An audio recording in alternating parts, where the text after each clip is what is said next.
Halo guys, welcome back to my channel. It's Nirwani. Di video kali ini aku mau bahas tentang sesuatu yang berhubungan dengan pengelolaan keuangan. Nah, video ini ceritanya aku inisiasi karena banyak banget yang tanya di sosial media. Pertanyaannya, mana sih yang lebih bagus kalau bayar biaya rumah sakit, kita baiknya pakai logam mulia atau tabungan deposito atau asuransi? Nah, sebelum menyimpulkan, aku mau jelaskan satu persatu. Setiap instrumen keuangan itu memiliki tujuannya masing-masing. Yang pertama, logam mulia. Logam mulia itu memang kita dapat keuntungannya bukan dari dividen ataupun bunga, tetapi dari nilainya yang naik tiap tahun. Investasi yang ini biasanya banyak banget ya yang udah tahu, yang karena kita belinya gampang, tinggal beli atau simpan atau jual atau mau simpan di perusahaan tertentu. Tapi menurut aku kalau logam mulia ini tujuannya lebih kepada menjaga daya beli uang yang kita miliki.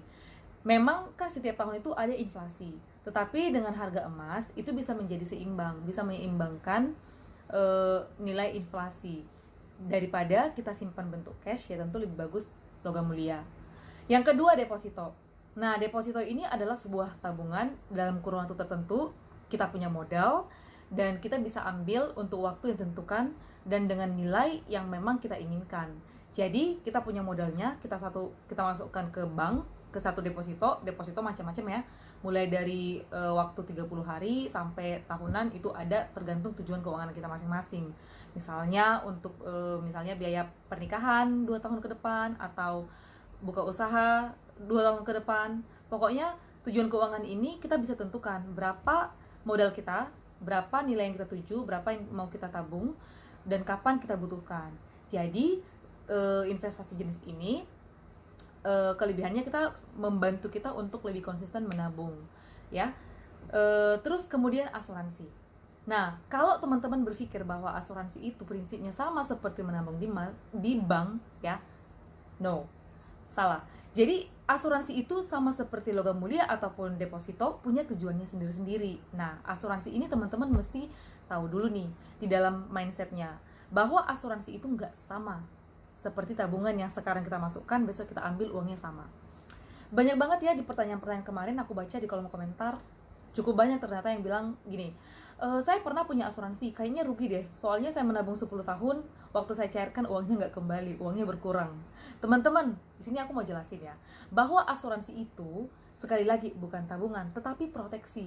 Artinya apa? Artinya kita membeli jasa perusahaan asuransi untuk memproteksi kita atas risiko hidup yang mungkin terjadi.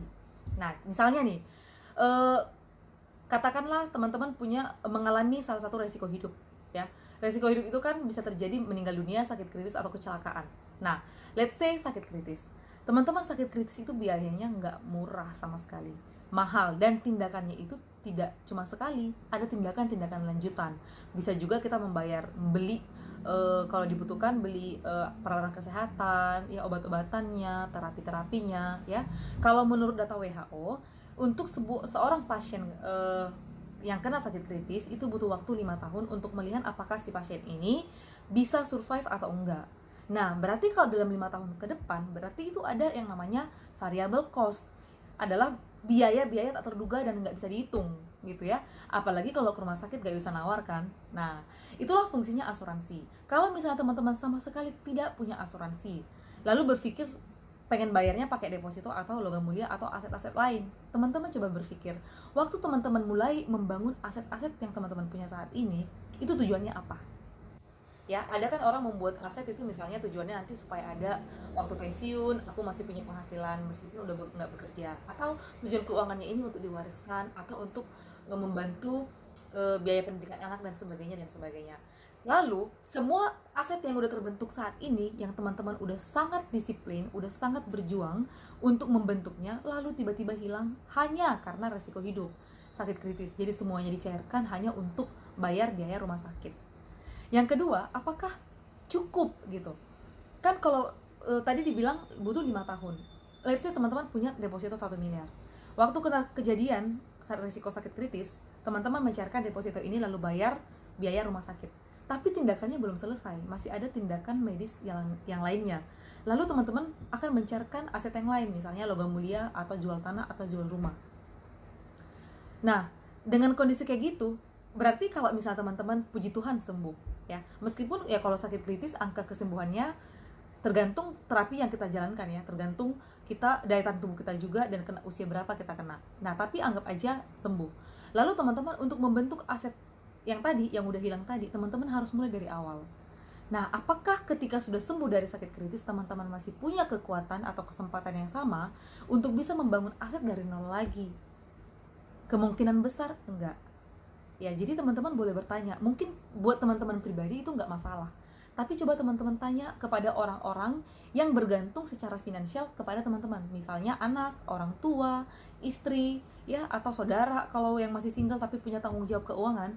Coba tanya mereka, gak apa-apa ya kalau papi jualin semua harta kalau misalnya papi masuk rumah sakit. Nanti kamu usahakan aja kebutuhan hidup kamu selanjutnya. Bilangnya kayak gitu sama anak. Atau siapa yang akan ambil alih tanggung jawab keuangan kalau pencari nafkah utamanya sudah kena sakit kritis lalu harus menjual semua harta atau bahkan mungkin berhutang ke bank untuk bayar biaya rumah sakit.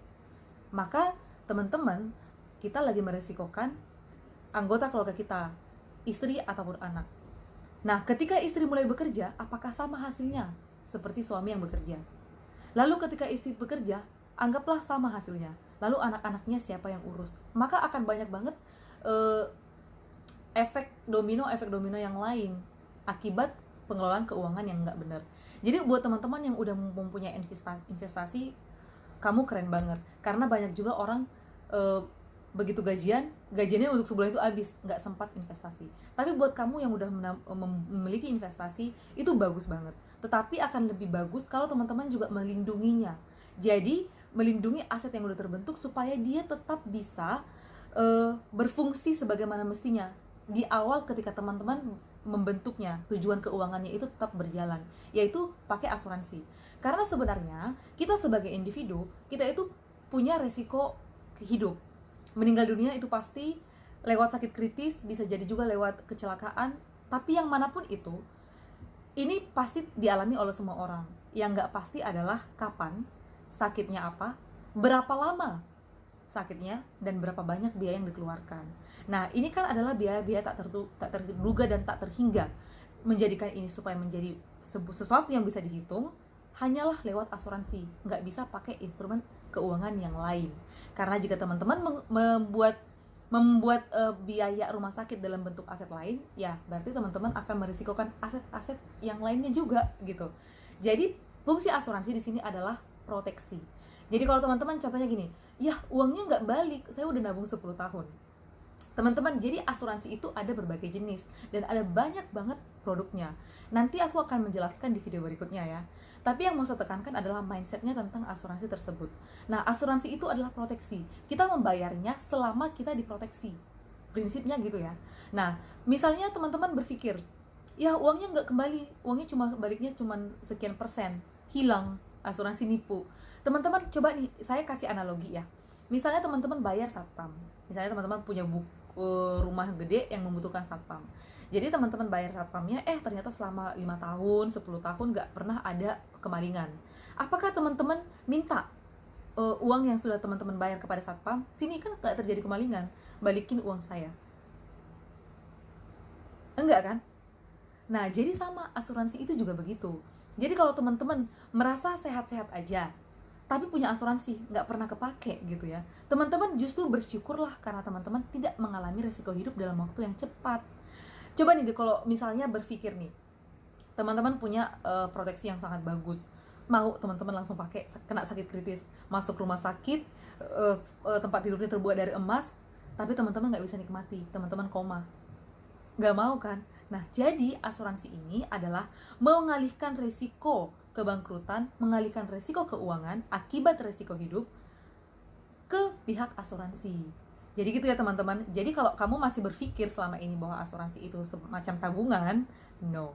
Tapi kalau misalnya bisa nggak uangnya ada nggak nilai tunainya untuk bisa kita ambil? Kalau teman-teman ambil asuransi unit link, ya jawabannya bisa. Tapi tujuan nilai tunainya ini bukanlah untuk diambil sebagai tabungan, sebagai kebutuhan mendadak gitu, enggak. Nah, tapi detailnya nanti aku bahas di video berikutnya ya. Oke, buat kamu yang punya pengalaman tentang asuransi, apakah pengalaman baik atau pengalaman buruk atau pertanyaan-pertanyaan seputar asuransi, silahkan komen di bawah di bawah ya, di kolom komentar, atau juga boleh di DM sosial media aku, nanti aku buat di deskripsi. Aku pasti akan jawab satu persatu. Aku akan baca satu persatu dan jawab satu persatu untuk edukasi kamu tentang dunia asuransi. Boleh tanya apa aja. Kalau kebetulan aku nggak tahu jawabannya, aku pasti akan cari tahu sampai kamu mendapatkan informasi yang akurat. Thank you. See you in the next video.